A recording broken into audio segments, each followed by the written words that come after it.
Assalamualaikum warahmatullahi wabarakatuh. Perkenalkan, nama aku Lutfi Rindu dengan NIM 03015035. Di sini aku akan menjelaskan mengenai OSI. OSI itu adalah Open System Interaction.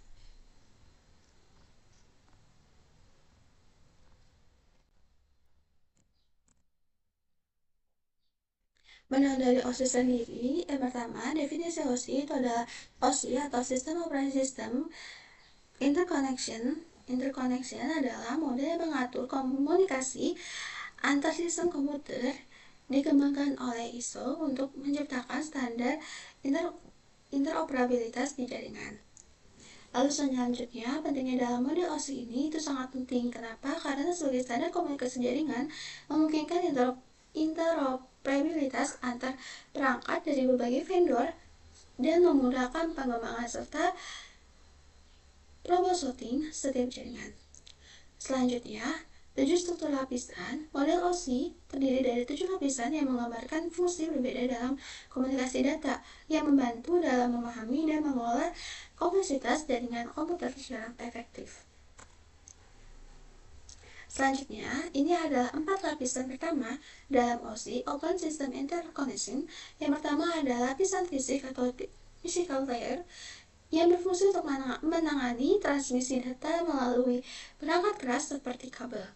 Nah, untuk contohnya ini seperti ketika Anda mengirim data melalui kabel internet, lapisan fisik mengatur bagaimana sinyal listrik atau cahaya dikirimkan melalui kabel tersebut.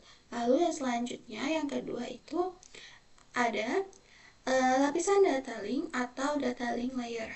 Nah, ini adalah berfungsi untuk menyediakan pengiriman data antar node dengan penggunaan MAC address.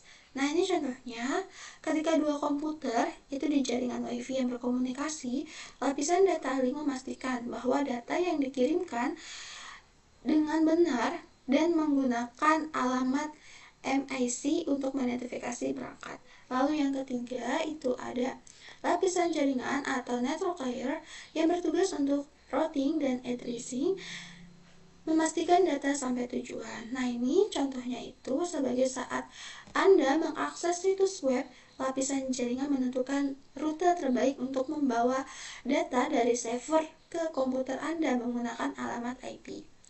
Nah, lalu selanjutnya ada lapisan keempat atau lapisan transportasi atau disebut dengan transport layer. Nah, transport layer ini berfungsi untuk mengolah aliran data antara perangkat melalui TCP dan UDP.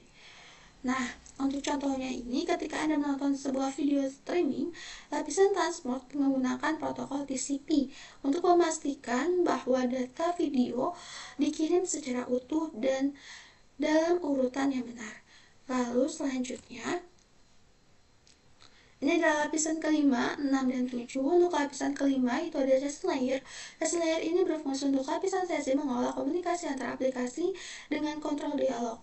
Nah, untuk contohnya ini, saat Anda melakukan video conference, lapisan sesi memastikan bahwa koneksi antar semua peserta tetap dijaga dan dapat diatur, seperti mengatur siapa yang berbicara dan kapan.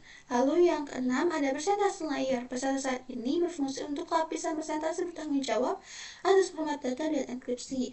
Nah, untuk contohnya ini, ketika Anda membuka file gambar, lapisan presentasi mengkonversi data biner menjadi format visual yang dapat ditampilkan oleh program gambar seperti PNG, seperti JPG. Nah, lalu selanjutnya lapisan yang ketujuh itu ada aplikasi layer. Aplikasi layer ini berfungsi lapisan aplikasi yang menyediakan antar muka untuk pengguna dan berbagai protokol. Nah, contohnya itu saat Anda menggunakan aplikasi email dan yang lainnya. Lapisan aplikasi menangani semua fungsi yang berhubungan dengan pengiriman dan penerimaan email, seperti pengaturan akun dan pengiriman pesan. Selanjutnya, ini ada pentingnya model OSI atau Open System Interconnection. Nah, yang pertama ini digambarkan pentingnya itu yang pertama adalah pengembangan jaringan. Nah, pada digambar di sini itu adalah seorang insinyur jaringan yang merancang sistem baru. Sistem baru dapat menggunakan model OSI ya untuk menentukan perangkat dan protokol yang tepat untuk setiap lapisan, seperti memilih router untuk lapisan jaringan dan switch untuk lapisan data link. Nah, lalu yang kedua itu ada troubleshooting jaringan, yaitu dengan model OSI, proses troubleshooting menjadi lebih sistematis dan efektif. Nah, dari contoh gambar di sini itu adalah bahwa jika sebuah aplikasi tidak terhubung dengan server, teknisi dapat memeriksa setiap lapisan mulai dari lapisan fisik hingga lapisan aplikasi untuk menentukan titik kesalahan. Nah, selanjutnya ada interpretabilitas model OSI. Nah, interpretabilitas ini merujuk pada kemampuan perangkat yang berbeda untuk komunikasi dan bekerja sama dalam jaringan.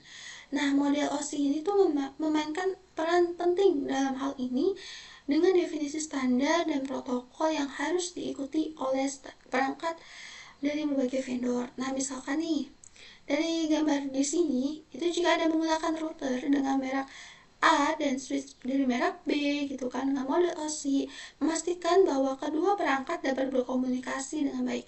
Dengan adanya standar yang jelas, data dapat dikirim dan diterima tanpa masalah, meskipun perangkat berasal dari produsen yang berbeda. Selanjutnya, ini ada contoh kasus model OSI. Yang pertama, ini ada contoh aplikasi dalam dunia nyata. Yang pertama itu ada pengaturan jaringan dalam kasus yang pertama yang ada gambar ini. Nah, dalam situasi ini tuh seorang teknisi sedang mengolah perangkat jaringan seperti router dan switch. Model OSI itu membantu teknisi memahami fungsi masing-masing perangkat berdasarkan lapisan yang relevan.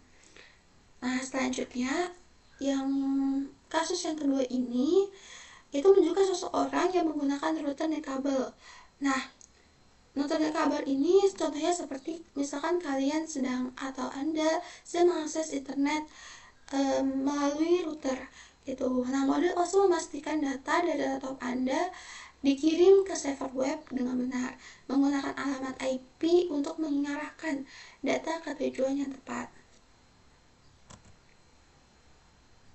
Nah, kurang lebihnya mohon maaf. Billahi taufiq wal hidayah. Wassalamualaikum warahmatullahi wabarakatuh.